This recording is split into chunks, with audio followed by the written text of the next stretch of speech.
Vi står lige præcis inde i hjertet af pulszonen, og det kan man sikkert også se, der er masser af aktivitet. Det er sådan et lokalt projekt, vi har engageret os i, hvor man har forskellige aktivitetsområder, ligesom en form for pulspark. Og det er på mange måder typisk også, når vi kigger tilbage i vores historie, at vi går ind og bakker op omkring særlige lokale tiltag. Vi har et meget tæt samarbejde med Dansk Handicapidrætsforbund, for vi har nogle rigtig spændende udviklende dialoger sammen. Og det handler jo netop om, at de får værdi hos os, og vi får værdi hos dem.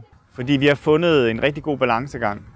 Vi er rigtig gode til sammen med dem at finde nogle muligheder for at kommunikere præsidenthistorien, præsidikærhistorien, som jo typisk hænger meget naturligt sammen med hele handicapidrætsdelen.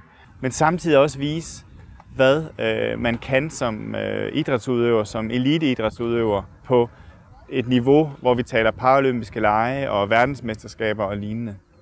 Vi har defineret nogle områder i virksomheden, hvor det er vigtigt for os at være markant rummelige. Og det er for eksempel inden for serviceområderne, inden for vedligehold af grønne områder, inden for cafédrift og inden for rengøring. Så hele det der serviceområde er det vigtigt, at vi har den her markante rummelighed.